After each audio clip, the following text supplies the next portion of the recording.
Hello guys, welcome to all of you on my YouTube channel Teresa's vision.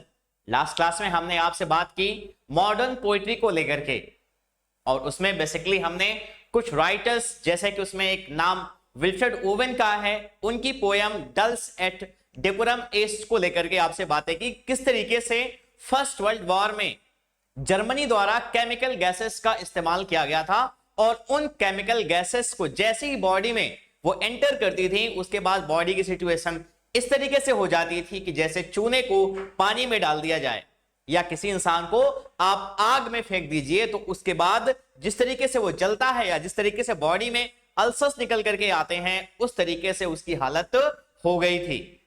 और इसी वजह से Wilfred oven, जो कि खुद मारे गए थे एक्शन में ही, यानी कि वॉर में ही, उन्होंने कहा था डल्स एट डेकोरम एस्ट प्रो पाट्रिया मोरी। एक फ्रेज है ये, जिसका मतलब ये होता है कि अगर आप ये बातें करते हैं कि it is better and seemly thing to die for one's country, कि अपने देश के लिए मरना एक बहुत ही बेहतरीन काम होता है, तो वो महज एक दिखावा है, ये एक झूठी बात है। क्योंकि अगर आप उस इंसिडेंट को देख लेते, उस इंसान की हालत को देख लेते कि किस तरीके से गैस जाने के बाद उसकी बॉडी से क्या हो रहा है कि हर झटके पे खून जो है, ब्लड, वो गार्गल करके गरारे के रूप में बाहर आ रहा है, तो आप अपने बच्चों को ये जो ग्लोरीफाइंग वाली बातें हैं, इसको आप कदापि ना सिखाते। आज की हमारी वीडियो में, जो कि मॉडर्न एज पार्ट 7 में आज आपको पढ़ाऊंगा, तो यहां पर मैं आपके लिए लेकर के आया हूं इस एज के नॉवेलिस्ट्स को। इस एज के नॉवेलिस्ट्स ऐसे हैं जहां पर आप देखेंगे कि स्ट्रीम ऑफ कॉन्शसनेस टेक्निक वो एक डोमिनेंट फॉर्म है यहां के नॉवेल्स में। मॉडर्न लिटरेचर जो है, मैं आपको बता चुका हूं कि 1922 में 1922 में दो वर्क्स पब्लिश होते हैं, और वो कौन कौन से हैं? जी हां, एक तो आया आपका कौन सा, द वेस्टलैंड, जो कि पब्लिश होती है 1922 में ही। और इसी समय जेम्स जॉयस का नॉवेल कौन सा, यूलिसिस, वो भी पब्लिश होता है इसी टाइम पे। और यूलिसिस भी स्ट्रीम ऑफ कॉन्शसनेस में लिखा गया है, और ये पोयम द वेस्टलैंड ये भी स्ट्रीम ऑफ कॉन्शसनेस में लिखी गई है। यानी स्ट्रीम ऑफ कॉन्शसनेस एक ऐसी टेक्निक जहां पर जो ऑथर है वो क्या करता है कि धीरे धीरे करके वो पास्ट में जाता रहता है, और उसे अचानक से याद आता है कि वो कहां पर है, प्रेजेंट में है, लेकिन थोड़ी देर वो प्रेजेंट में रहता है, इसके बाद वो फिर से जाकर के पास्ट में चला जाता है। एक ऐसा टाइम था वो जहां पर इंग्लैंड में एक ब्लूम्सबरी ग्रुप भी बहुत फेमस था। ब्लूम्सबरी ग्रुप जब आएगा तो मैं लिटरेरी टर्म्स में आपको पढ़ाऊंगा। तो ब्लूम्सबरी ग्रुप में आप देखेंगे कि वहां पर कुछ बहुत फेमस नाम जुड़े थे। ईएम फॉस्टर, जिनको मैं आज पढ़ाऊंगा, और इनके अलावा वर्जीनिया वुल्फ, ये भी नाम बहुत एक फेमस था वहां पर। और वर्जीनिया वुल्फ के जो नॉवेल्स हैं वो भी कैसे, स्ट्रीम ऑफ कॉन्शसनेस टेक्निक के लिए ही जाने जाते हैं। और इनके अलावा एक बड़ा नाम था इंडिया से, मुल्कराज आनंद का। इनका नाम था मुल्कराज आनंद का, और मुल्कराज आनंद की नॉवेल अनटचेबल, जो कि कहानी है किसकी, बाखा की। बाखा एक स्वीपर है, उसकी कहानी है कि किस तरीके से उसके, ठीक है, उसके काम को लेकर के, क्योंकि वो एक स्वीपर है, तो उसके काम को लेकर के उसे वहां पे सोसाइटी में, समाज में डिस्क्रिमिनेट किया जा रहा है। किस तरीके से वहां पर उसकी बहन के साथ मोलेस्टेशन होता है, और वो इसको लेकर के आवाज उठाने में भी अपने आप को असमर्थ पाता है। यूलिसिस जो नॉवेल है वो भी अप्रॉक्स 600 या 700 के आसपास पेजेस की नॉवेल है, और इंग्लिश लिटरेचर की जो लॉन्गेस्ट नॉवेल्स हैं उसमें से ये एक है। लेकिन ये भी कहानी है एक दिन की ही। ऐसी नॉवेल्स जो हैं स्ट्रीम ऑफ कॉन्शसनेस टेक्निक के उसमें जो लिखी जाती हैं, उनमें ज्यादातर करके कहानी एक दिन की ही होती है। इसके अलावा यहां पर मॉडर्न एज में ऐसे नॉवेलिस्ट्स भी आए, डीएच लॉरेंस जैसे, जिन्होंने सेक्स जैसे कंट्रोवर्शियल मुद्दे उस टाइम के, उन सब चीजों पे अपने नॉवेल्स को लिखा। इडिपस कॉम्प्लेक्स पे बेस्ड होकर के उन्होंने अपने नॉवेल्स को लिखा। और उनका famous novel lady Chatterley's lover, जहां पर एक आर्मी का, ठीक है, वहां पे वीआरएस लिया हुआ है उसने, क्योंकि उसके नीचे का, यानी कि कमर के नीचे के हिस्से का जो पार्ट है वो अब सही से काम नहीं करता या काम करना ही बंद कर दिया है। लेकिन वहां पर जिसकी वाइफ है वो सेक्सुअल सेटिस्फेक्शन के लिए जंगल में जाती है और वहां पर एक वुडकटर से उसके संबंध होते हैं। एक ऐसा नॉवेल था जो बिल्कुल एक तरीके से पोर्नोग्राफी को लेकर के था उस टाइम पे। डीएच लॉरेंस के नॉवेल से लोग भले ही कितना बाहर तरीके से नफरत करें, लेकिन एक ऐसा भी दौर था जब डीएच लॉरेंस के जो नॉवेल्स थे वो बिस्तर के नीचे रख करके लोग छिपा करके इनके नॉवेल्स को पढ़ा करते थे। लेडी चैटरलीज लवर जो था वो बहुत जल्द ही, जैसे ही वो आता है वो तुरंत बैन हो जाता है। लेकिन बहुत सारे उस समय के राइटर्स ऐसे हैं जो कोर्ट में गए और उन्होंने क्या किया, इसके खिलाफ, इसके सपोर्ट में उन्होंने बयान दिया, स्टेटमेंट दिया, गवाही दी, विटनेस, और ये नॉवेल फिर से क्या किया जाता है, वो कॉमन पार्लेंस में ला दिया जाता है। आज की इस वीडियो में हम आपके लिए लेकर के आए जो सबसे पहला नाम है वो है E.M. फॉस्टर का। पूरा नाम एडवर्ड मॉर्गन फॉस्टर, जो कि फेमस हैं अपनी किस थ्योरी को लेकर के, ओनली कनेक्ट। ये नाम पूछा जाता है कि who has given the theory only connect, तो वहां पे वो कौन है, वो है E.M. फॉस्टर। उस समय जब रिलीजन, धर्म जो है वो पीछे चला गया था एकदम से, मैं आपको बार बार बता रहा हूं, और उस समय क्या होता है कि बहुत सारे राइटर्स, बहुत सारे फिलोसफर्स ऐसे आते हैं जो रिलीजन के अलावा, धर्म के अलावा भी कई सारे जो है अपने अलग अलग रिलीजन के अल्टरनेटिव्स को ढूंढते हैं। उसमें E.M. फॉस्टर ने क्या निकाला था, ओनली कनेक्ट, यानी वो ईस्ट और वेस्ट के कनेक्ट होने की बातें करते हैं, ईस्ट और वेस्ट की, क्योंकि वो बहुत सारा टाइम इंडिया में रहते हैं, काफी अच्छा समय वो यहां पर बिताते हैं, और एक उनकी novel a passage to India इसी पर ही आधारित होकर के आती है कि किस तरीके से इंडियंस के व्यूज हैं किनको लेकर के, वेस्टर्न पीपल को लेकर के। तो आइए देखते हैं आज E.M. फॉस्टर की बायोग्राफी और उनके वर्क्स में क्या क्या है। सबसे पहले हम देख लेते हैं नॉवेलिस्ट्स ऑफ मॉडर्न एज में। देखिए, modern psychology had it's impact, इसलिए मैंने आपको एक स्पेशल क्लास मैंने साइकोलॉजी पे ही ली है। किस पे ली है, साइकोलॉजी पढ़ाया मैंने आपको, जहां पर मैंने Oedipus complex, Electra complex, whore Madonna complex, id ego, super ego, stream of consciousness, और वहां पर कई सारी चीजों के, कई सारी साइकोलॉजिकल, ठीक है, जो फैक्ट्स हैं, कई सारे साइकोलॉजिकल्स जो वहां पे टॉपिक्स हैं, उनको लेकर के मैंने वो क्लास ली थी। तो यहां पे आप देखिए क्या है, had it's impact on the conception of the novel stream of consciousness. Stream of consciousness technique was used in most of the novels, ज्यादातर करके नॉवेल्स में इसका इस्तेमाल किया गया। ऑफ दिस एज, इस एज के नॉवेलिस्ट्स ऑफ द मॉडर्न एज, इस एज के जो नॉवेलिस्ट हैं उन्होंने क्या किया, considered social and economic status and the fluctuation in it, उन्होंने सामाजिक और आर्थिक जो सिचुएशन थी, जो स्थिति थी, उसको लेकर के, एंड द फ्लक्चुएशन का मतलब कि उसमें लेकर के जो उतार चढ़ाव हो रहे थे उसको लेकर के इन्होंने अपने नॉवेल्स को लिखा। यानी कि यहां के जो नॉवेल्स हैं ज्यादातर करके उसमें जो वर्ल्ड वॉर के बाद जिस तरीके का एक डिस्पेयर लोगों के अंदर जो एंजाइटी जाती है उसको लेकर के लिखा गया कि इंसान के पास क्या है कि अब वो ऐसा हो चुका है कि उसकी हालत में कहीं भी आप देखेंगे कि बहुत ज्यादा एक्टिविटी रही ही नहीं। कारण क्या है कि उसने ये मान लिया है कि वो एक ऐसे समय में जी रहा है जहां पर कभी भी मौत उसके पास आ सकती है। तो ऐसी लाइफ में जीना, ऐसी एक्टिविटीज में जीने का क्या मतलब है, इसलिए वो एकदम से इनएक्टिव है, बैठा है। He just waiting for the death that is going to be coming in the form of bombardment, बैठा है वो। टेड ह्यूजेस की क्रोलाइट्स पोयम है, उसमें आप देखेंगे कि किस तरीके से एक आदमी है और वो महज एक टूटे फूटे घर में बैठा है, एक कप उसने पकड़ा हुआ है जिसका हैंडल टूटा है और एक हाथ में सिगार लिया हुआ, सिगरेट लिया हुआ है। कौवा ऊपर से आ रहा है, वो देखता है सबसे पहले कि क्या गॉड ने क्रिएशन की थी, गॉड ने उसको हेवन में बहुत सारी अच्छी चीजों के बारे में बताया, लेकिन यहां पर आकर के वो देख रहा है कि गॉड के बनाए हुए लोगों का ये हाल हो गया है। वो फिर से अपनी आंखें ब्लिंक करता है, एक बार ब्लिंक करेगा, दोबारा वो करता है कि कहीं ऐसा तो नहीं कि वो झूठ देख रहा है, लेकिन उसकी आंखों से कुछ भी ओझल नहीं था। जो वो देख रहा है वो आज करंट ह्यूमन बीइंग्स की सच्चाई थी।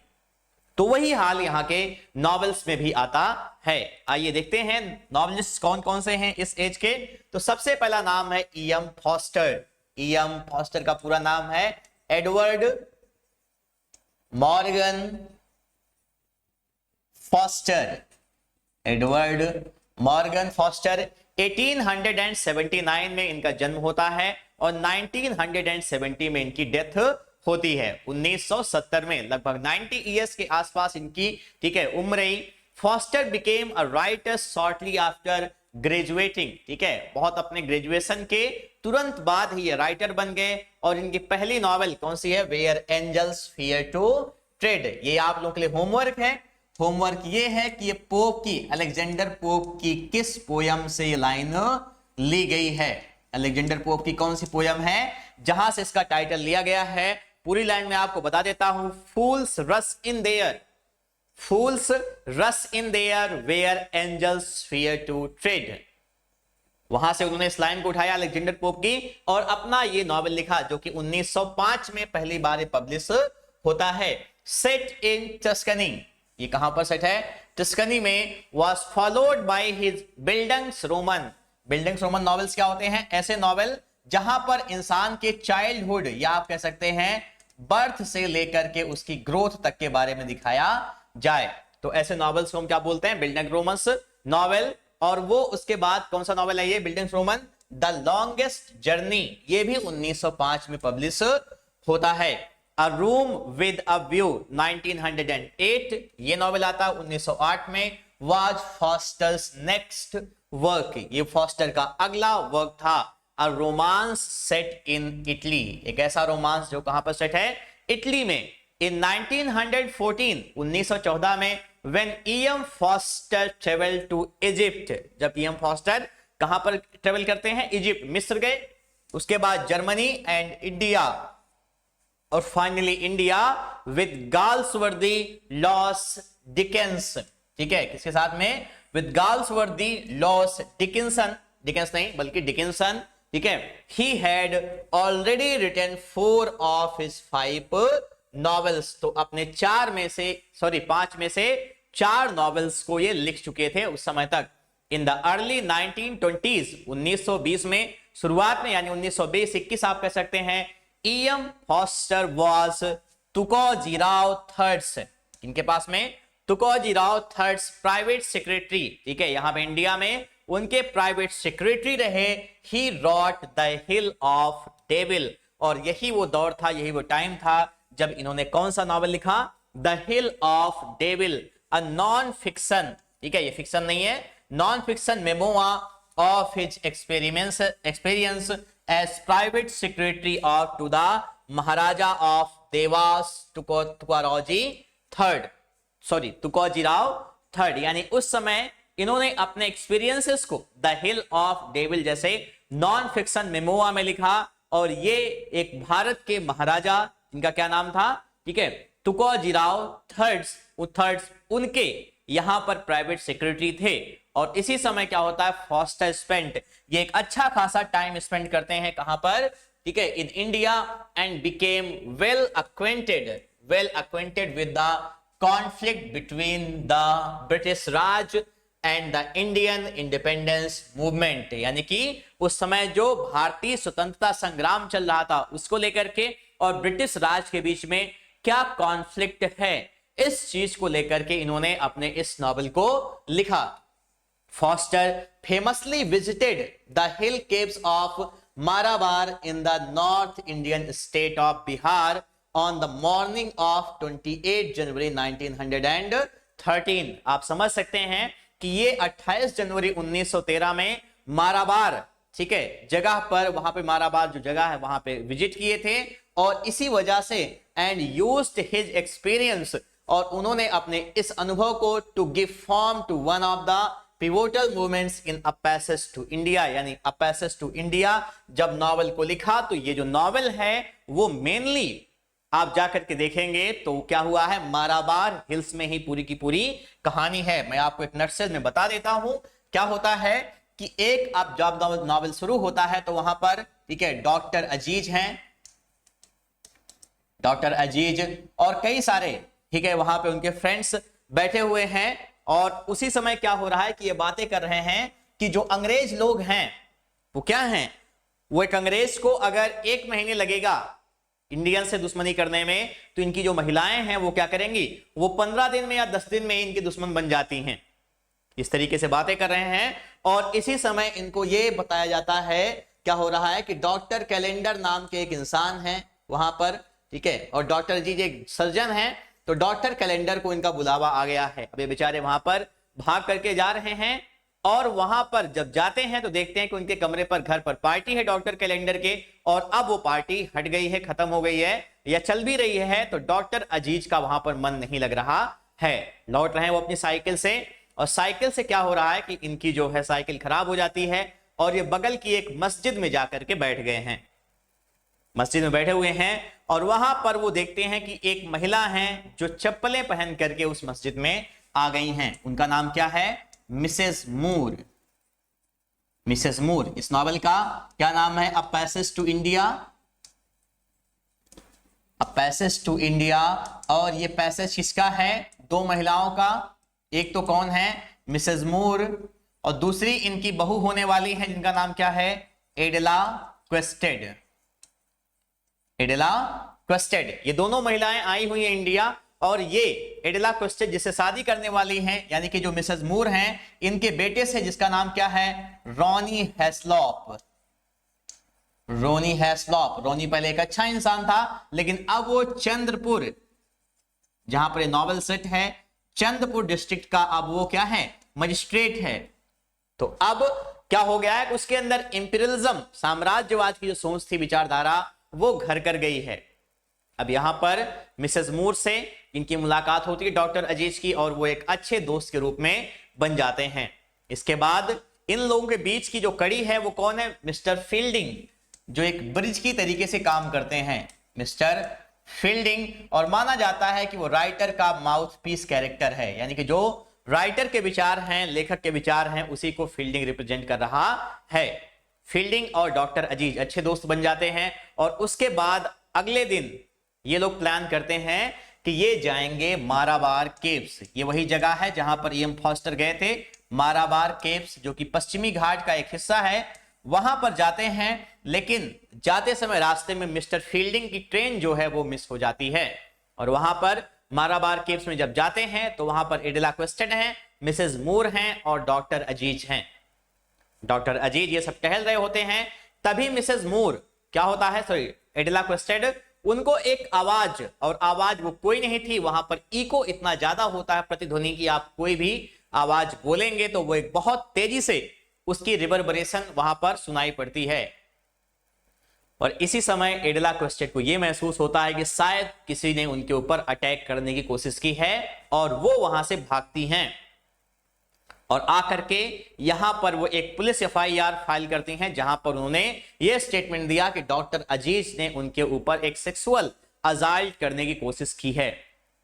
और यही वो रीजन था जिसके कारण क्या होता है कि दोनों में, ठीक है, फिर से क्या होता है, ब्रिटिशर्स जो हैं और जो इंडियंस हैं उनके बीच में क्लैश शुरू हो जाता है, क्लैश स्टार्ट हो जाता है। ये नॉवेल 3 भागों में डिवाइडेड है, मैं आपको बता देता हूं। पहला है केव, ठीक है, पहला है मास्क, बल्कि कहेंगे पहला है मास्क यानी मस्जिद, दूसरा है केव, तीसरा है टेम्पल। और ये तीनों अपने आप में अलग काम करते हैं। मॉस्क जो है वो लोगों को कलेक्ट करना, जिस तरीके से मॉस्क में आप देखते हैं कंग्रीगेशन, लोग इकट्ठा होते हैं नमाज के लिए, उस तरीके से है यहाँ पे कंग्रीगेशन इकट्ठा होने का काम करती है, यहाँ पे मॉस्क कराता है। केव जो है, जो गुफा है, वो दिखाती है कि मिस एडला क्वेस्टेड का माइंड किस तरीके से खोखला है, केव के जैसा, और वहां पर इसी खोखले माइंड को लेकर के वो डॉक्टर अजीज के ऊपर केस कर देती हैं। और तीसरा है टेम्पल, यानी ये जो नॉवेल है वो टेम्पल वाले में खत्म होता है, और जन्माष्टमी का त्योहार है, जन्माष्टमी का त्योहार है, और उसी समय रेन, बारिश भी हो रही है, ठीक है, बारिश भी हो रही है, वहां पर ये नॉवेल एंड होता है। और ये जब केस इन लोगों के बीच में हो जाता है, ब्रिटिशर्स और इंडियन के बीच में, तो दोनों अपने आप में भिड़ जाते हैं, एक तरीके से क्लैश स्टार्ट होना होता है। मिसेस मूर इस चीज को देख नहीं पाती, वापस चली जाती हैं इंग्लैंड, लेकिन जाते ही रास्ते में ट्रेन में उनकी डेथ हो जाती है। रहस्यमयी परिस्थितियों में कि वो क्यों डेथ होती है उनकी कुछ पता नहीं होता है। उसके बाद में एडेला को पता नहीं क्या सोचता है कि वो अपने बयान से पलट जाती हैं कि नहीं, शायद उनको धोखा हुआ था, डॉक्टर अजीज ने ऐसा नहीं किया। डॉक्टर अजीज बरी तो हो जाते हैं, लेकिन एक तरीके की जो सोच थी कि ये अंग्रेज इतने क्या होते हैं, सही नहीं होते हैं, एक जो लॉयल्टी ना होने की जो फीलिंग थी अंग्रेजों को लेकर के, वो फिर से इनके घर में, मतलब इनके दिमाग में घर कर जाती है। मिस्टर फील्डिंग भी अकेले हैं वहां पे, इधर पे, अब वो ना उधर के हो रहे हैं ना तो इधर के हो रहे हैं। फाइनली देखते हैं कि जो नॉवेल जब एंड होता है तो मिस्टर फील्डिंग भी इंग्लैंड चले गए हैं, वापस लौटते हैं तो उनकी शादी हो गई है। और उनकी शादी हुई थी मिसेस मूर की एक रिलेटिव थी, ठीक है, क्योंकि अब यहाँ पे इनकी भी शादी नहीं होती है, एडला क्वेस्टेड भी यहां से चली गई हैं। और वहां से जब देखते हैं तो मिस्टर फील्डिंग आते हैं अपने बच्चों को लेकर के और डॉक्टर अजीज से मिलते हैं। दोनों दोस्त जो थे आप कह सकते हैं, वो घोड़े पर बैठ करके चल रहे होते हैं और वो चल रहे हैं, रास्ते में एक पत्थर आ जाता है और दोनों जो है ऐसे अलग हो जाते हैं थोड़ा सा।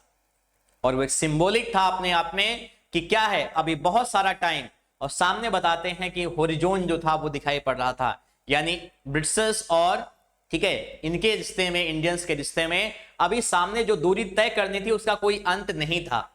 यानी कि ये जो होरिजोन है क्षितिज, उसका कोई अंत दिखाई नहीं पड़ रहा है। और वहां पर जो पत्थर है उसने भी क्या किया है, इन दोनों लोगों को अलग कर दिया है। जो लाइंस हैं, कंक्लूडिंग लाइंस इस नॉवेल की, वो बहुत ही फेमस हैं। अगर आप उनको कभी मौका मिलेगा तो पढ़िएगा, बहुत ही फेमस लाइंस हैं वो। तो इस तरीके से नॉवेल दिखाता है कि किस तरीके से ये एक इंपीरियलिस्टिक एटीट्यूड ने लोगों को अलग करके रखा हुआ है। इंडियन और ब्रिटिशर्स दोनों बायस्ड हैं एक दूसरे को लेकर के। आइए देखते हैं आगे।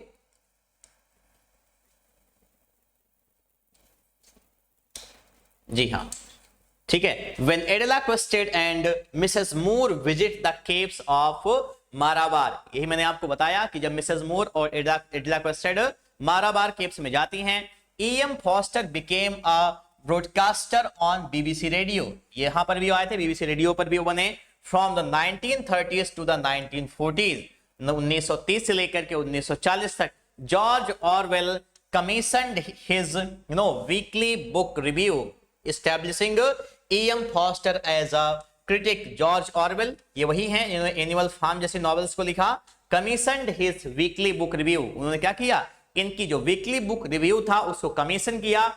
Establishing E.M. Forster as a critic, और उनको एक क्रिटिक के रूप में एस्टैब्लिश करते हैं। और इसीलिए E.M. फॉस्टर का एक बहुत फेमस वर्क है, इसी में ही the aspects of the novel, the aspects of the novel, या द नहीं लगा हुआ है, द एस्पेक्ट्स ऑफ नॉवेल, जहां पर प्लॉट और स्टोरी में क्या फर्क है, इस सब चीजों को डील करते हैं। आपको मौका मिलेगा तो आप यूजीसी नेट के लिए जरूर पढ़िएगा इस चीज को। इन 1937 1937 में फॉस्टर रिसीव द बेंसॉन मेडल, इन्होंने कौन सा मेडल रिसीव किया, बेंसॉन मेडल। इन 1960 1960 में foster appeared as a witness for the defense in the trial for D.H. Lawrence's suppressed novel Lady Chatterley's Lover। वही मैंने जो बताया कि बहुत सारे राइटर्स थे जो एक विटनेस के तौर पर कोर्ट में जाते हैं, और उसमें एक नाम E.M. फॉस्टर का भी था, ठीक है, जो D.H. लॉरेंस के लेडी चैटरलीज लवर को फिर से एक्टिव करने के लिए वो वहां पे कोर्ट में जाते हैं। मेनी राइटर्स डिड सो, कई सारे राइटर्स ने ऐसा किया। And lady Chatterley was cleared of the obscenity charges, और जो लेडी चैटरलीज नॉवेल था वो obscenity charges यानी जो अश्लीलता का उसके ऊपर आरोप लगाया गया था उससे वो हटा दिया गया एंड पब्लिश्ड, ठीक है, और पब्लिश हो गया। E.M. Foster volunteered with the international red cross, ठीक है, वो रेड क्रॉस में भी इन्होंने काम किया during the First World War, प्रथम विश्व युद्ध में। And was stationed in Alexandria, Egypt, और कहां पर थे, अलेक्जेंडरिया इजिप्ट में। He refuse to fight as a soldier, ठीक है, इन्होंने एक सैनिक के रूप में लड़ने से मना कर दिया। और क्यों, because of his pacifist ideals, क्योंकि वो अपने आप को मानते थे कि वो शांतिप्रद चीजों को लेकर के बात करते हैं, और ये उनके उसूलों के खिलाफ था वहां पे लड़ना। E.M. Forster had 5 novels published during his lifetime, 5 novels इन्होंने पब्लिश किए थे अपनी लाइफ में। इंक्लूडिंग कौन कौन सा, where angels fear to tread पहली नॉवेल थे ये, द लॉन्गेस्ट जर्नी 1907 में, a room with a view 1908, Howards End 1910 में, और फाइनली कौन सा, अ पैसेज टू इंडिया, जहां पर ये अपनी ओनली कनेक्ट जैसी थियरी को क्या करते हैं, प्रूव करने की कोशिश करते हैं। आइए आगे बढ़ते हैं। अगला नाम डीएच लॉरेंस का, जी हां, एक बहुत ही आप फेमस की जगह पे इनको इनफेमस कह सकते हैं। क्या है ये, ठीक है, विख्यात की जगह पर कुख्यात हैं।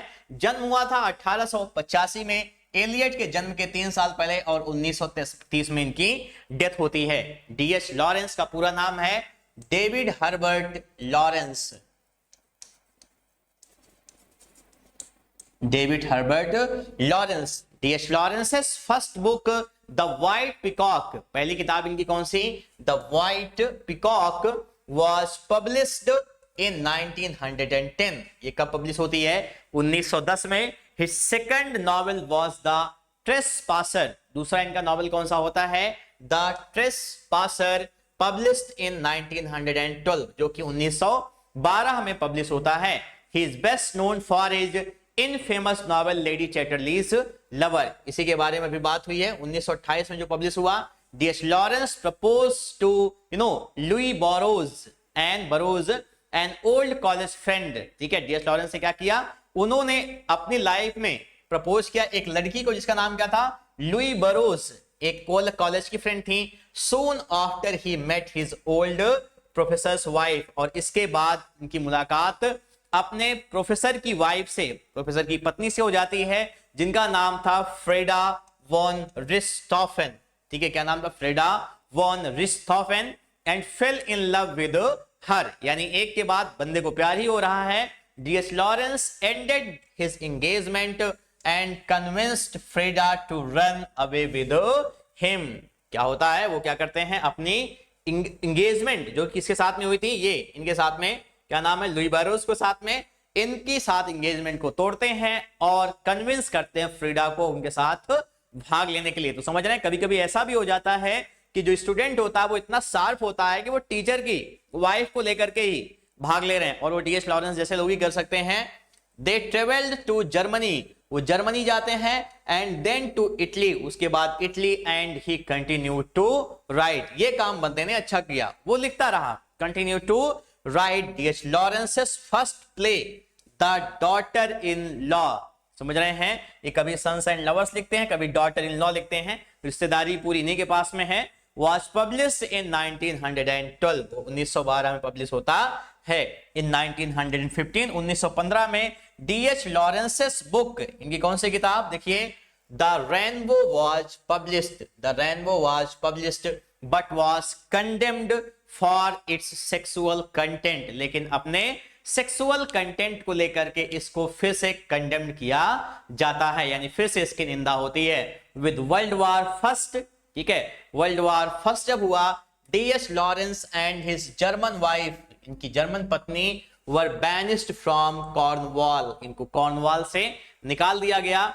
And they travel to continuously, और वो लगातार ट्रेवल करते रहे, स्टेइंग विद फ्रेंड्स, दोस्तों के साथ रुक करके, ड्यूरिंग दिस टाइम, और इसी समय में ही पब्लिश्ड 4 मोर पोइट्री बुक्स, उन्होंने 4 अन्य पोइट्री की किताबों को पब्लिश किया, इंक्लूडिंग, जिसमें से कौन कौन थी, एमोरिस, कौन कौन सी हैं, Amores, look we have come through, देखो हम कहां गए हैं, look we have come through, ठीक है, न्यू पोयम्स एंड बे, और कौन सी, अ बुक ऑफ पोएम्स, ये पोएम के कलेक्शन के पब्लिश होते हैं। इन 1920, 1920 में इन इटली में DH Lawrence published women in love. DH Lawrence ने क्या किया, उन्होंने कौन सा नॉवेल पब्लिश किया, विमेन इन लव। एंड इन 1922 और 1922 में a book of short stories, एक शॉर्ट स्टोरीज की किताब titled my England and other stories, my England and other stories was published, ये पब्लिश होती है। He went back to Italy in 1927, 1927 में वापस ये फिर से इटली जाते हैं, आफ्टर डेवलपिंग ट्यूबरकुलोसिस, क्योंकि इनको एक प्रॉब्लम हो गई थी, जो कौन सी है, ट्यूबरक्यूलोसिस की। कौन सी है? ट्यूबरक्यूलोसिस की। There he brought Lady Chatterley's lover, और यहीं पर इन्होंने क्या किया? लेडी चैटरलीज लवर नॉवेल को लिखा। It was published in Italy, पहले इटली में पब्लिश हुई इन 1928, 1928 में, but it was banned in the United states. लेकिन क्या होती है? यूनाइटेड स्टेट्स में इस पर पाबंदी ही रहती है, बैन ही रहती है। और कब तक? 1958 तक, यानी लगभग 30 सालों तक इस पर बैन रहता है, due to its graphic sexual content. और किस लिए? अपने ग्राफिक सेक्सुअल कंटेंट को लेकर के। It was banned in England until 1960, 1960 तक इंग्लैंड में बैन रही। अंटिल अ ज्यूरी, जब तक क्या हुआ? एक ज्यूरी यानी कि जजों का जो ग्रुप है, ruled in favour of penguin books, यानी कि जो पब्लिशर है पेंगुइन बुक्स, इसके ठीक है समर्थन में फैसला देते हैं। D.H.. Lawrence died in Venice. D.H.. Lawrence की मृत्यु कहां पे होती है? वेनिस में। और ये कहां पर है? Italy, at the age of 44, 44 साल की उम्र में, ऑन मार्च 2 1930, यानी 2 मार्च 1923 को। DH. Lawrence was once quoted as saying, ठीक है, कह रहा है एक बार इनको जो है कोट किया गया, क्या कहते हुए? If there were not so many lies in the world, ठीक है, अगर क्या होता? दुनिया में इतने सारे झूठ ना होते, I would not right at all, तो मैं बिल्कुल भी कुछ ना लिखता। But the reality is that this world is full of lie and falsehood, that's why I write. So these were the last, or not the last, but these were the statements of D.H. Lawrence, that why he started writing and became a writer. Now we have our next author, James Joyce, who is James Joyce, जो कि 1882 में इनका जन्म होता है और 1941 में इनकी डेथ होती है। जेम्स जॉयस एक रीजनल राइटर भी हैं और ये डबलिन जैसे एरिया को लिखते हैं लेकर के, डबलिन, और इसलिए इनकी शॉर्ट स्टोरी का कलेक्शन का भी नाम है डबलिनर्स। क्या करके है? Dubliners. James Joyce is also famous for the experiment in the language.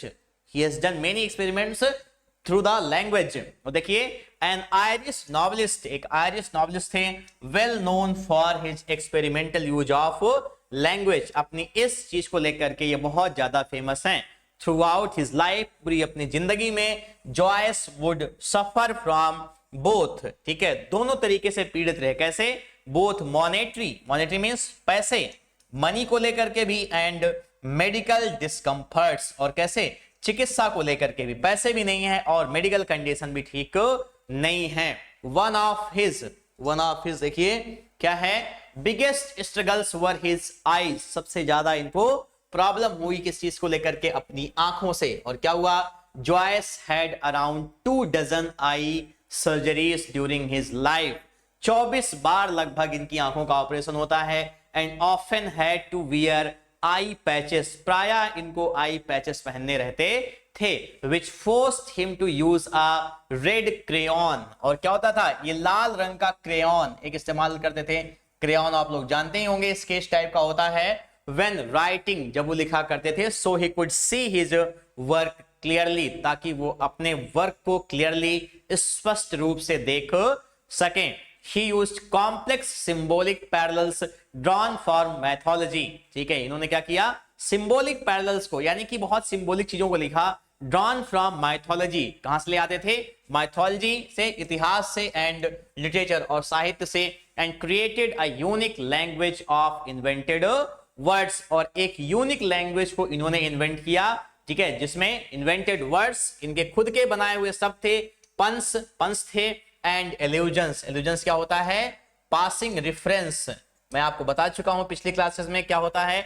पन क्या होता है? Play on words, play on words, जहां पर एक शब्द होता है और दोनों एक शब्द के 2 मतलब होते हैं, और दूसरा जो शब्द होता है, जो मतलब होता है, वो कॉमिक बना देता उस सिचुएशन को। James Joyce lived in Paris at the peak of the roaring 20s, ठीक है, जेम्स जॉयस क्या रहे?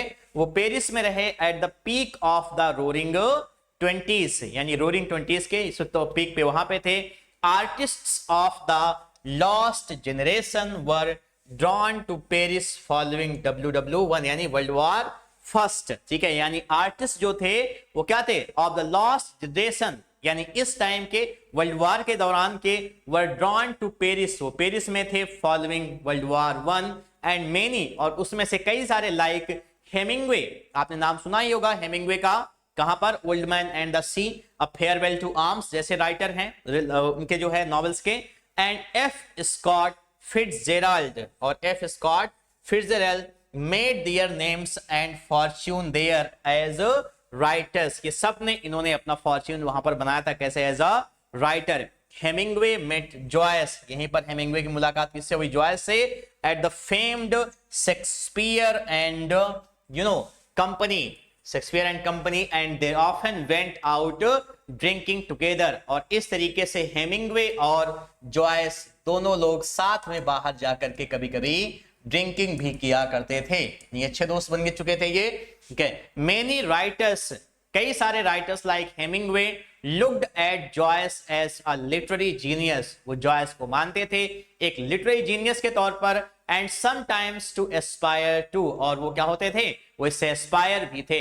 इवन टुडे, आज भी यूलिसिस जो है इज कंसिडर्ड, वो माना जाता है to be one of the greatest novels ever written, कि जो भी लिटरेचर में, इंग्लिश लिटरेचर में जो भी बेहतरीन नॉवेल्स लिखे गए हैं उसमें यूलिसिस एक है। इन जनवरी 1941, ठीक है, जनवरी 1941 में, एट द एज ऑफ 59, 59 साल की उम्र में, Joyce found himself admitted to a hospital in Zurich, Joyce क्या हुए, उन्होंने पाया स्वयं को एडमिटेड हुआ, कहां पर, एक अस्पताल ज्यूरिक में, due to a perforated ulcer, perforated का मतलब क्या होता है, ठीक है, फटा हुआ।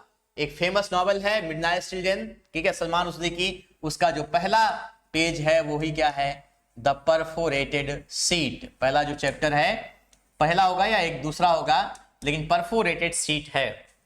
ठीक है, these would turn out to be his final days as he soon slipped into a coma।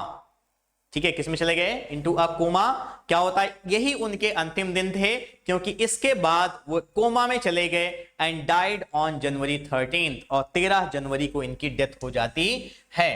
The literary Titan suppose final words were, इनके जो लिटरेरी टाइटन हैं, इनके माने जाते हैं कि अंतिम जो शब्द हैं were as confusing and vague as some of his work, उनके वर्क की तरीके से कंफ्यूजिंग थे, जहां पर उन्होंने क्या लिखा था, डज नोबडी अंडरस्टैंड, कि क्या कोई नहीं समझता है, डज नोबडी अंडरस्टैंड, इसे उनको कहा, was Joyce referring to the meaning of life, क्या जॉयस जिंदगी के जो मायने हैं उनको लेकर के बात कर रहे थे, हिज ओन बुक्स, उनकी जो किताबें हैं उनको लेकर के बात कर रहे थे, क्योंकि पूरी जिंदगी हमेशा पैसों की तंगी से और मेडिकल कंडीशन को लेकर के सफर किया, और परहैप्स, कि क्या मॉकिंग द ह्यूमन रेस, यानी जो मॉकिंग द ह्यूमन रेस, इंसानी जो रेस है, जाति है, प्रजाति है, उसको मॉक कर रहे थे, उसका मजा ले रहे थे। वी विल नेवर नो, हम कभी नहीं जानेंगे।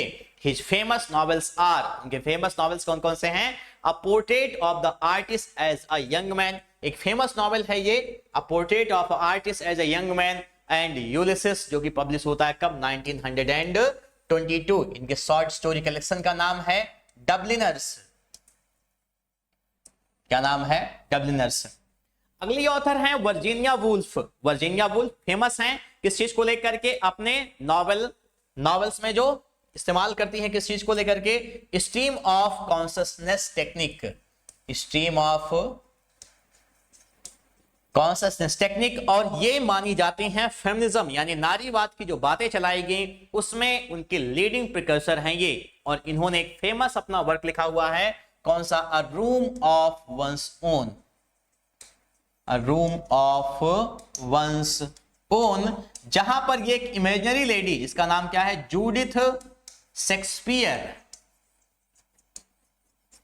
जूडिथ शेक्सपियर, उसको रिप्रेजेंट करती हैं अपने इस रूम ऑफ वंस ओन, और बातें करती हैं कि क्या, वो कहती हैं कि शेक्सपियर की एक बहन थी जूडिथ शेक्सपियर, और क्या होता है कि शेक्सपियर वो एक, ठीक है, जिस जगह पे जन्म हुआ था उनका, स्ट्रैटफोर्ड अपॉन एवन, वहां से वो एक हिरन चुराने या मारने का उनके ऊपर आरोप लगता है, और वो भाग करके लंदन पहुंच आते हैं, और वहां पर वो एक नाटक कंपनी से जुड़ते हैं और एक फेमस अमीर आदमी बन करके वापस लौटते हैं। और इसके अलावा वो बातें करती हैं कि उन्हीं जगह पर क्या उनकी बहन जूडिथ शेक्सपियर होती और वो इस चीज को करती, वो एक हिरन को मारती या चुराती, तो क्या उसको भी वो समाज ऐसे छोड़ सकता था जैसा कि उसने शेक्सपियर को छोड़ा। आगे चलकर के वो एक और क्वेश्चन उठाती हैं और कहती हैं कि जब क्या होता है ह्यूमन बीइंग्स में एडम को बनाना हुआ, जब किसको बनाना होता है, एडम को बनाना जब होता है, तो गॉड ने सिर्फ क्या किया, महज एक जुमला बोला और वो हो गया।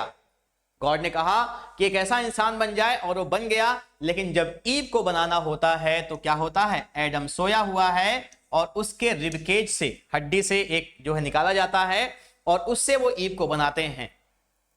तो क्वेश्चन मार्क लगाती हैं कि जब एडम को आप बोल करके बना सकते थे तो ईव को क्यों नहीं, यानी आप स्वयं में क्या हैं, biased and somewhere you are showing that women have to be subservient to the men, कि कहीं ना कहीं महिलाओं को औरतों से नीचे ही रहना है, ये आपने सिखाया हुआ है। एक बहुत ही फेमस ट्रीटीज है ये, ठीक है, एक बहुत ही फेमस वर्क है, अ रूम ऑफ वंस ओन, जहां पर वर्जीनिया वुल्फ इस चीज को लेकर के एडवोकेट करती हैं, समर्थन में है कि women must have their own room where they could write anything, जहां पर वो खुद के बारे में कुछ भी लिख सकें, उनको आजादी हो। बट ये एक बहुत ही अपने आप में कॉन्ट्राडिक्टरी चीजें हैं कि Virginia Woolf committed suicide. Virginia Woolf ने क्या किया, उन्होंने सुसाइड कमिट किया था। एंड व्हाई नोबडी नोज, ठीक है, कोई नहीं जानता है क्यों उन्होंने हुआ किया, लेकिन उन्होंने क्या किया था, बहुत सारे पत्थरों को उन्होंने अपनी कोट में रख लिया था और वो एक समुद्र में डूब करके, पानी में डूब करके उनकी मौत हो गई थी, वर्जीनिया वुल्फ की। एक इतनी बड़ी राइटर, स्ट्रीम ऑफ कॉन्शियसनेस को इतना ज्यादा अपने नॉवेल्स में इस्तेमाल करने वाली महिला क्या होती है, डूब करके मर जाती है। 1882 में इनका जन्म हुआ था और 1941 में इनकी डेथ हुई। Woolf was a prolific writer and her modernist style change with each new novel. वो एक प्रोलिफिक राइटर थी और उनकी जो मॉडर्निस्ट स्टाइल थी वो एक नॉवेल के बाद बदलती गई, एक के बाद एक नॉवेल के। She was a member of Bloomsbury group. मैं आपको बता चुका हूं ये चीज कि वो ब्लूम्सबरी ग्रुप की एक मेंबर भी थी। शी हैज रिटन अ लेंदी एसे, उन्होंने एक लेंदी एसे लिखा हुआ जिसका नाम क्या है, रूम ऑफ वंस ओन, जो कि पब्लिश हुआ 1929 में, जिसके बारे में भी बात की गई। That is always coated by the supporters of feminism, जो कि जो समर्थन में है फेमिनिज्म के, वो हमेशा कोट करते हैं इस, ठीक है, वर्क को। हर फेमस नॉवेल्स आर कौन कौन से हैं, देखिए, जैकब्स रूम 1922, मिसेस डैलोवे 1922, और कौन सा, to the lighthouse 1927 and Orlando 1928, ठीक है, ये सब यहां पर पब्लिश होते हैं। अगले ऑथर हैं जॉर्ज ऑरवेल। जॉर्ज ऑरवेल, और एक बहुत फेमस नाम है किसका, इरिक आर्थर ब्लेयर का। क्या नाम है, इरिक आर्थर ब्लेयर, और पैदा हुए थे यही बिहार मोतिहारी में, इंडिया में, बिहार मोतिहारी जगह में इनका जन्म हुआ था। 1903 में पैदा हुए और 1950 में इनकी डेथ होती है। His real name was Eric Arthur Blair, ठीक है। He wrote 2 of the famous novels of the 20th century. इन्होंने 20वीं शताब्दी के 2 फेमस नॉवेल्स को लिखा है, जिसमें से क्या है, पहला एनिमल फार्म 1945, जहां पर फेमस स्टेटमेंट कौन सा है, all animal are equal, all animals are equal but some are more than equal, but some are more than equal। एक मार्क्सिज्म पे ही सटायर था। और आपको बता दूं इंटरेस्ट के लिए आपके कि George always was a supporter of Marxist theory. वो मार्क्सिस्ट थियरी को सपोर्ट में थे, लेकिन बहुत कम आप देखेंगे कि इंसान जिस चीज को सपोर्ट कर रहा है उसी की वो बुराई करे, वरना लोग तो भक्त बन जाते हैं एकदम से जिसमें वो मानते हैं। तो ये भक्त नहीं थे, ये क्या करते हैं, वो मार्क्सिस्ट थियरी को सपोर्ट करते थे, लेकिन उनके अंदर हिम्मत थी कि वो इस थियरी को क्रिटिसाइज भी कर सकें कि कहीं ना कहीं जो क्या होते हैं ऊंची जगहों पर पहुंच जाते हैं, ऊंची पोस्ट पर पहुंच जाते हैं, मार्क्सिज्म को सपोर्ट करने वाले वो इन सब चीजों को भूल जाते हैं। एक जो है एलिगरी है, ये कैसी है, एक पॉलिटिकल एलिगरी है ये, पॉलिटिकल एलिगरी, जहां पर जानवरों का विद्रोह दिखाया जाता है। ठीक है, जानवर जो हैं एनिमल्स वो विद्रोह कर देते हैं और उनका कई सारा रूल आता है, जहां पर क्या होता है चार पैर पे चलने वाले उनके फ्रेंड रहेंगे, दोस्त, दो पैर पे चलने वाला उनका क्या हो जाएगा, वो एनिमी हो जाएगा, दुश्मन हो जाएगा, यानी इंसान से उनके दुश्मनी है, जानवर उनके दोस्त रहेंगे, इस तरीके से होते हैं। और बाद में क्या होता है कि वो उसमें जो मेल पिग होता है नेपोलियन जिसका नाम है, वो खुद वहां का एक तरीके से कह सकते हैं मठाधीश बन जाता है। उसे दूध को जो है प्रोटेक्ट करने के लिए वहां पे रखा जाता है, लेकिन वो उसी दूध पे क्या करता है, कब्जा कर लेता है और अपने से छोटे जो जानवर हैं उनसे वो जबरदस्ती काम करवाता है, और इसी में वहां का घोड़ा जो बॉक्सर था उसकी मौत हो जाती है। तो बहुत फेमस नॉवेल है एनिमल फार्म, कभी पढ़िएगा, और ये एलटी के सिलेबस में भी प्रिस्क्राइब्ड है। इसके अलावा ठीक है, जॉर्ज ऑरवेल का एक बहुत फेमस एसे है जिसके बारे में मैं हमेशा बात करता हूं, और वो है रिफ्लेक्शंस ऑन गांधी। कौन सा है? Reflections on Gandhi. और गांधी के बारे में एक ऐसा क्रिटिसिज्म आपको कहीं रेयरली ही मिलेगा। ठीक है, यहां पर इसकी फेमस लाइन है, शुरुआत की, saints must always be just guilty, guilty unless they are proved innocent. यानी संतों को हमेशा क्या करना चाहिए? ठीक है, उन्हें हमेशा गिल्टी, दोषी ही मानना चाहिए जब तक कि वो इनोसेंट ना प्रूफ हो जाएं, इनोसेंट ना प्रूफ हो जाएं। लाइक से लिखेंगे तो ठीक रहेगा। okay, उनकी अगली लाइन कौन सी है? इसी में ही नो डाउट बताते हैं, no doubt alcohol, tobacco are so forth of thing of a thing that a saint should avoid, but sainthood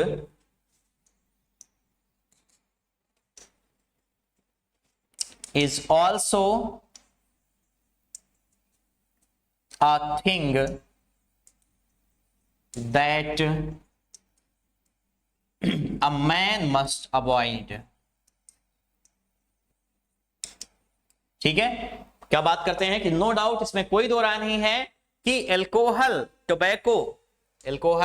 tobacco ऐसी चीजें हैं जिसे क्या करना चाहिए, ये ऐसी चीजें हैं जो एक संत को अवॉइड करनी चाहिए। ठीक है, जो संत को अवॉइड करनी चाहिए। But sainthood is also a thing, लेकिन संतपना भी एक ऐसी चीज है that a man must avoid, जो कि एक इंसान को अवॉइड करनी चाहिए। तो मौका मिलेगा तो आप इस ऐसे को पढ़िएगा फिलहाल। ठीक है, अब देखिए क्या है। जी हाँ, it is an allegory and 1984, ठीक है, 1984 पब्लिश हुआ था 1948 में। अ डिस्टोपियन नॉवेल, कैसा नॉवेल है ये डिस्टोपियन नॉवेल है। He has written a famous essay on Mahatma Gandhi, reflections on Gandhi. India में थे और बर्मा में पोस्टेड भी थे। बर्मा जो आज करंट में म्यांमार पे है, ठीक है, वहां पोस्टेड थे ये, और वहां पर अपने एक्सपीरियंसेस को लेकर के एक बहुत फेमस कहानी है इनकी, shooting an elephant, shooting an elephant. ठीक है, अगले राइटर हैं हेनरी ग्राहम ग्रीन। क्या नाम है? Henry Graham green. जन्म हुआ 1904 में और डेथ होती है 1991। वेल नोन, बहुत फेमस है किस चीज को लेकर के? To be called Catholic agnostic, Catholic agnostic या Catholic atheist, Catholic atheist. His fame rests on his novel, इनकी जो फेम है वो इनके नॉवेल पर। कौन सा? The power and the glory 1942, जो कि 1942 में पब्लिश होता है, उस पर है the power and the glory. He was nominated for the, ठीक है, nominated for the Nobel prize 2 times, 2 बार इनको नोबेल प्राइज से नॉमिनेट किया जाता है in his life, 1966, 1967. His famous works are the confidential agent 1939 and the heart of the matter जो कि 1948 में पब्लिश हुआ था. अब हमारे पास अगले ऑथर हैं विलियम गोल्डिंग, जो कि बहुत फेमस ऑथर हैं और कई जगह यूपीपीएससी के एग्जाम्स में भी ये प्रिस्क्राइब्ड हैं. और कौन सा नॉवेल इनका यूपीएससी में प्रिस्क्राइब्ड है, कौन सा नॉवेल है फेमस, आप लोग बताइए. ठीक है, विलियम गोल्डिंग 1911 टू 1993. ठीक है, 1911 से लेकर के 1993 में क्या होता है कि ये इनकी डेथ होती है. William Golding was undoubtedly a complex man. ठीक है, क्या होते हैं, William Golding was undoubtedly a complex man from his troubled youth to his adult scene, where at times his behavior bordered on cruel or even criminal. ठीक है, क्या हुआ, इनकी troubled youth से लेकर के इनकी adult scene की जो है अवस्था है, where at times his behavior, जहां पर इनका जो व्यवहार है, bordered on cruel or even criminal. कैसे कैसे है, क्रिमिनल आप कह सकते हैं इनकी श्रेणी में या क्रिमिनल की श्रेणी में इनको आप रख सकते हैं. ये एक marine, he was obviously able to form positive relationship even after his turbulent time in the navy, यानी सेना में थे, नेवी में थे. ठीक है, और क्या होता है, इसी वजह से इनकी जो है कई सारे एक्सपीरियंसेस, जैसे कि जिस नॉवेल की मैं बात कर रहा था the Lord of the flies, अगर आप लोगों ने बता दिया होगा अभी तक तो ठीक है. The Lord of the flies में आप देखेंगे कि कुछ बच्चों का ग्रुप है और वो क्या हुए, एक वर्जिन आइलैंड पर छूट गए हैं. वर्जिन आइलैंड पर इनका प्लेन क्रैश हुआ है और वहां पर वो क्या होते हैं, ये नॉवेल जो है वो दिखाता है किसको लेकर के, डेमोक्रेसी. ये जो लड़ाई है वो डेमोक्रेसी को लेकर के है और ऑटोक्रेसी. ठीक है, इस चीज को लेकर के वो दिखाता है नॉवेल. तो कहना देखिए, ठीक है, टाइम इन द नेवी, की नेवी में रहे, सेना में बहुत, फिर भी कई सारे सकारात्मक संबंध रहे. ठीक है, which had a resounding influence on his work. वही मैं बता रहा हूं कि इनके वर्क्स में इसका एक बहुत ही डीप प्रभाव है इनकी नेवी की नौकरी का. William Golding's first book of poems, William Golding की पहली किताब पोएम्स की, इसका नाम क्या है, टाइटल्ड पोएम्स. पोएम टाइटल ये है, was published in 1935, 1935 में पब्लिश होती है by Macmillan and Company along with help from anthroposophist Adam Bittleston. किससे, Adam Bittleston and Oxford friend, जो कि इनके ऑक्सफोर्ड के दोस्त थे. William Golding serve during world war second in the Royal Navy, Royal Navy में सर्व किया जो ने, and he participated in the invasion of Normandy. ठीक है, यानी नॉर्मंडी पर जब अटैक हुआ तो उसमें ये शामिल थे on D day, D day के दिन. विलियम पब्लिश्ड, यानी William Golding published many famous novels, कई सारे जो फेमस नॉवेल्स को पब्लिश किया, including Lord of the Flies, ये द स्पायर, द स्कॉर्पियन, ठीक है, गॉड, क्या नाम है इसका पूरा, the Scorpion God, the trilogy To the Ends of the Earth, ये 3 नॉवेल का कलेक्शन है.